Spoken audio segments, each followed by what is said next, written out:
좋은 아침입니다. 오늘은 9월 9일 화요일입니다. 즐겁고 감사한 하루 되시기 바랍니다. 자, 먼저 광고 드립니다. 이 데살로니가서 오늘로 우리가 마지막 시간을 갖게 될 것이고요. 내일부터는 구약성경 저 뒤에 있는 스바냐서를 주말까지 묵상할 예정입니다.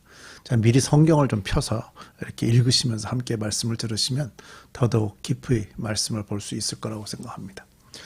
어제 말씀에서 바울이 그 데살로니가 교인들에게 특별한 기도의 제목을 말하지는 않으면서 기도해 달라고 부탁을 했어요.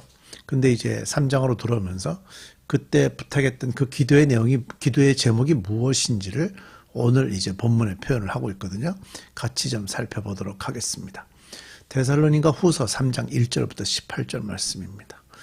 소제목으로는 바랍니다 라고 되어 있네요. 1절, 마지막으로 형제자매 여러분, 주님의 이름이 여러분에게 퍼진 것과 같이 각처에 속히 퍼져서 영광스럽게 되도록 우리를 위해서 기도해 주십시오. 또 우리가 심술궂고 악한 사람에게서 벗어나도록 기도해 주십시오. 사람마다 믿음을 가지고 있는 것이 아닙니다. 그러나 주님께서는 신실하신 분이시므로 여러분을 굳세게 하시고 악한 자에게서 지켜주십니다.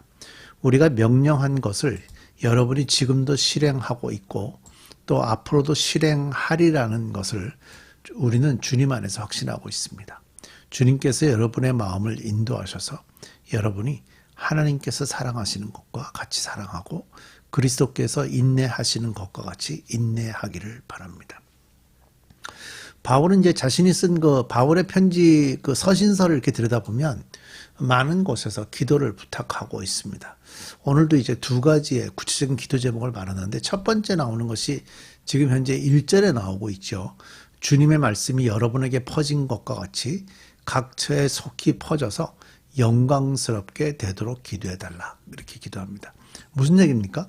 복음이 여러분들에게 도착을 한 것처럼 복음이 여러 곳으로 퍼져서 영광스럽게 되기를 원한다 라고 기도해 달라는 거예요. 그러니까 복음 전도를 위해서 기도를 요청하고 있는 내용이 나오는 거죠. 그러니까 복음이 곳곳에 퍼져서 하나님께 영광이 돌려질 수 있도록 기도해 달라 하는 내용을 하고 있고요. 그 다음에 두 번째로 하는 기도는 이제 2절에서 나올 수 있는데 이렇게 얘기합니다. 우리가 심술궂고 악한 사람에게서 벗어나도록 기도해 달라. 심술궂고 악한 사람에게서 벗어나도록 기도해 달라. 사람마다 믿음을 가지고 있는 것이 아닙니다. 이 심술궂고 악한 사람이라는 말, 좀 뭐 다르게 표현하면 이렇게 환난을 주고 핍박을 주고 고통스럽게 만드는 그런 사람들을 위해서 그런 사람들 속에서 좀 이렇게 벗어날 수 있도록 기도해 달라. 그런 표현을 하는 거죠. 그러니까 함께 사역하는 동역자들과 자신의 안전을 위해서 기도해 달라는 얘기를 합니다.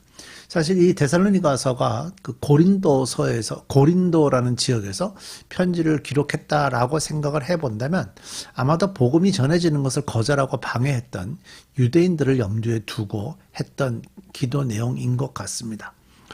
저희 주일날 우리가 이제 사도행전 18장, 19장, 20장, 21장까지 지금 오고 있는데요. 매주일 말씀에서 나오듯이 유대인들은요, 유대인이든 이방인이든 이들이 그리스도인이 되는 것을 계속 방해하면서 많은 고난과 고통, 핍박들을 그리스도인들에게 줬지요. 그래서 그리스도인들이 그런 어려움들을 참 많이 당하게 됐기 때문에 바로 여기서도 그런 의미에서 이런 기도를 부탁하고 있는 것 같아요. 그러면서 그 모든 사람이 다 믿음이 있는 것은 아니다. 어떤 사람은 또 믿음이 있어도 또 성격상 좀 그걸 표현하지 못하고 힘들어하는 사람들이 있고 어떤 사람들은 믿음이 좀 약해서 그런 것들을 이겨나갈 수도 없으니까 이런 기도가 필요하다라고 지금 표현을 하고 있는 거죠.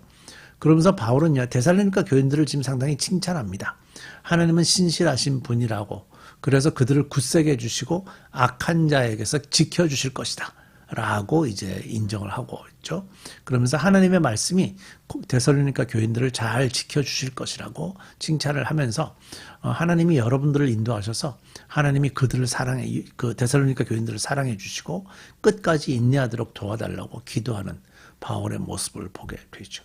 그래서 그 마지막 장의 시작을 이렇게 시작을 하고 있습니다.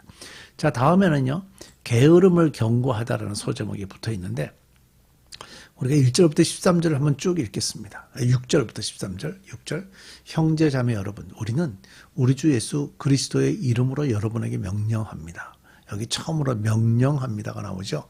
이건 아주 독특한 표현입니다. 명령입니다. 뭐 부탁, 간구, 이렇게 충고 뭐 이런 말이 아닙니다. 명령입니다. 무절제하게 살고 우리에게서 받은 전통을 따르지 않는 모든 신도를 멀리하십시오. 우리를 어떻게 본받아야 하는지는 여러분이 잘 알고 있습니다. 우리는 여러분 가운데서 무절제한 생활을 한 일이 없습니다.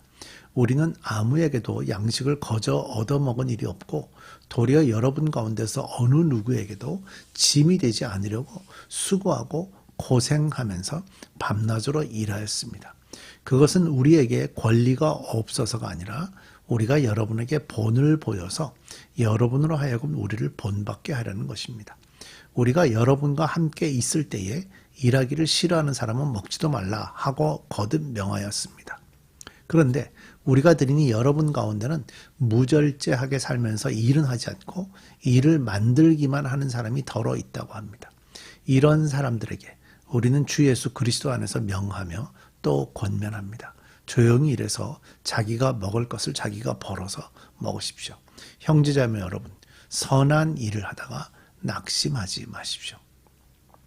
이제 평소에 자주 이 성경에서도 자주 나오지 않는 단어가 이제 명령이라는 단어죠. 아마도 그 바울은 이 내용이 굉장히 중요하다고 인식을 했던 것 같아요. 그래서 이거를 명령이라는 표현을 하고 있고요. 그 명령의 내용이 뭐냐? 무절제하게 살고 우리에게서 받은 전통을 따르지 않는 모든 신도를 멀리하라라는 명령이었습니다.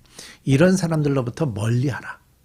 그러니까 가까이 지내지 말라라는 것을 얘기하는 거죠. 근데 그것을 이렇게 명령하니까 그냥 할 수 있는 데까지 해봐라. 그런 얘기가 아니라 절대로 가까이 지내지 말고 아주 뚝 떨어뜨려라. 이런 의미를 갖고 있습니다. 이 얘기는 이제 10절에서도 반복이 되고 있는데요. 일하기를 싫어하는 사람은 먹지도 말라. 라고 명령하죠. 그러니까 이제 무절제하게 살고 바울이 가르쳐준 말씀을 무시하는 사람을 일하기 싫어하는 사람과 동일시하는 표현들을 하고 있습니다. 그러니까 곧 일은 하지 않고 일만 만드는 그런 사람들이 있어요. 그런 사람을 무절제한 사람이라고 바울이 지금 강조하고 있는 거죠. 그래서 결국 그들은 어떤 사람들인가? 책임을 지지 않는 거고요. 실제적으로 몸으로 하는 일을 하지 않는, 일에서 떠난 게으른 자들이다 라고 봐야 되는 겁니다. 사실 이때도 우리가 뭐 한국도 1992년 재림한다고, 예수님 재림한다고 그래서 굉장히 시끄러웠던 그런 때가 있었지만 이 시대에도 그리스도가 금방 재림할 것이기 때문에 일할 필요도 없고 가정이나 교회에서 어떤 책임도 질 필요가 없고 무절제하게 살면서 곧 예수님 오실 거니까 막 자기가 일도 하지 않았기 때문에 돈이 없잖아요. 다른 사람한테 돈을 막 빌려서 살면서 전도만 한다고 그러고 그랬던 사람들이 있었다는 겁니다.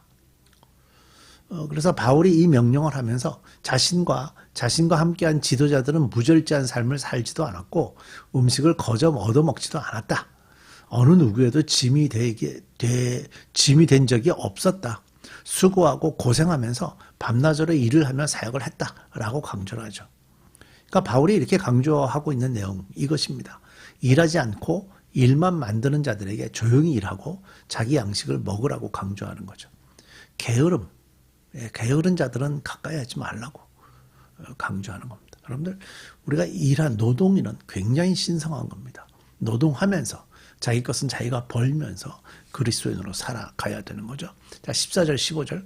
누가 이 편지에 담긴 우리의 말에 복종하지 아니하거든 그 사람을 특별히 조심하여 그와 사귀지 마십시오. 그리하여 그로 하여금 부끄러움을 느끼게 하십시오. 그러나 그를 원수처럼 여기지 말고 형제 자매에게 하듯이 타이르십시오. 그러니까 이런 바울의 권고를 듣지 않는 사람은 어떻게 해야 되냐? 가까이 지내지 않으면서 그들이 스스로 부끄러움을 느끼도록 해줘야 된다. 그렇게 가르쳐줘야 된다는 거죠. 원수처럼 하지 말고 타이르라. 이렇게 얘기합니다. 원수처럼 얘기하지 말고 타이르라. 그러니까 결국 이 안에는 이제 그들과 가까이 지내지 않지만 복수심 같은 건 여기 표현이 되지 않고 있어요. 종종 이제 하나님의 말씀을 제대로 받지 않는 사람들을 보면서 우리가 너무 심하게 강조하다 보니까 이렇게 복수심 같은 그런 아주 미워하는 마음들이 나오는 경우들도 있는데 그러면 안 돼요. 지금 바울이 강조하고 있는 것은 철저하게 회복에 초점이 있다는 거 보죠. 자, 마지막 축복입니다. 평화의 주님께서 친히 언제나 어느 방식으로든지 여러분에게 평화를 주시기를 빕니다. 주님께서 여러분 모두와 함께 하시기를 빕니다. 나 바울이 친필로 문안합니다. 이것이 모든 편지에 서명하는 표요. 내가 편지를 쓰는 방식입니다. 우리 주 예수 그리스도의 은혜가 여러분 모두에게 있기를 빕니다. 바울 특유의 축복이죠.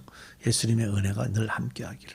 바울이 저자라는 것을 나타내는 증거이기도 합니다. 주일 예배 때 제가 축도할 때도 이런 축복을 하는 거죠. 그리스도의 은혜가 여러분들과도 함께 하시기를 바랍니다. 우리 기도하겠습니다. 세상에선 참 혼탁한 일들이 있고 우리가 복음을 받았음에도 불구하고 복음 비슷한 것들이 이 시대에도 많습니다.